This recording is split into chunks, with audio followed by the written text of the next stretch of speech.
Hey, it's Dr. K, and today I'm going to walk you through a very cool process that we utilize every single time we go to the grocery store that helps us very quickly and very accurately identify which foods are good and which ones can go home versus which ones are going to go right back on the shelf and stay in the grocery store. So first and foremost, when we go to the store, we are overwhelmed by choices. We have different types of oils and canned goods and boxes, and even in the produce section now, we got choices galore that are just overwhelming to try to pick your way through.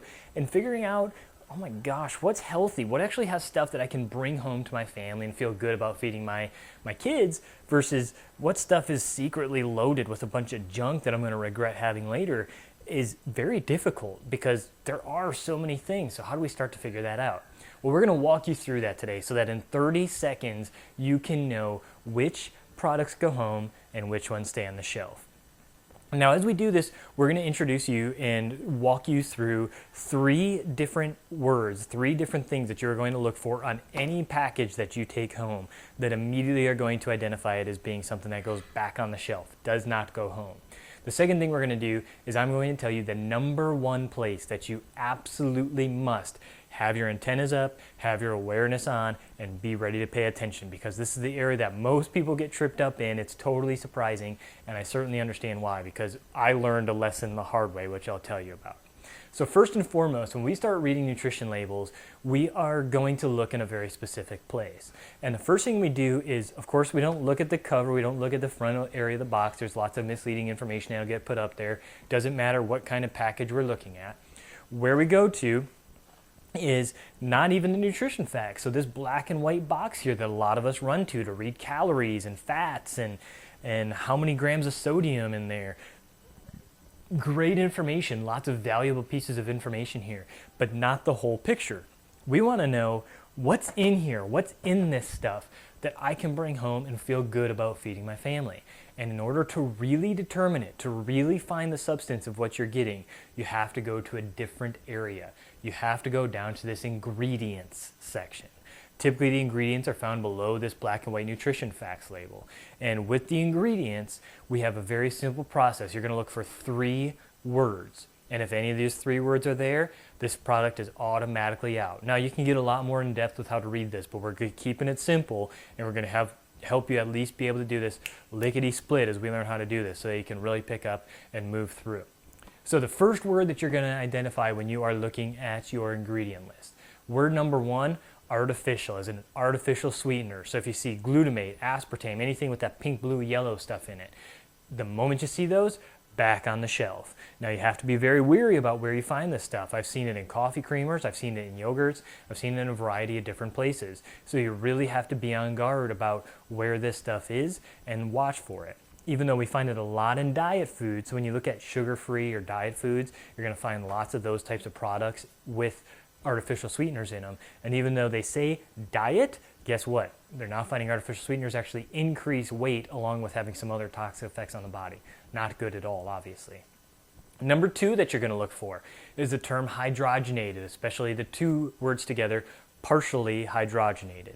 And the reason we look for those, that's the standard term for trans fats. That's the chemical interpretation of it. So even though you might pick up a box that says 0 trans fat or potato chips says we don't have this, well, when you go in here and you find it, guess what? It does have it in there. It might not be a whole lot. They might have reduced the level, but it's still in there. So you identify that partially hydrogenated. We all know what trans fats do. We've heard about their effect on our heart and our cardiovascular system. So you certainly want to take care and make sure you don't get trans fats in the body. The last one is probably the most controversial because there are lots of people out there with tons of questions about it. And quite honestly, we don't have the answers, which is why it makes it so controversial. And that, the third part, are genetically modified foods. So those GMOs, which we commonly refer to them as. And here's the thing. We just don't know enough about these GMOs to really say that they're good. A lot of research that's coming back has us highly questioning them.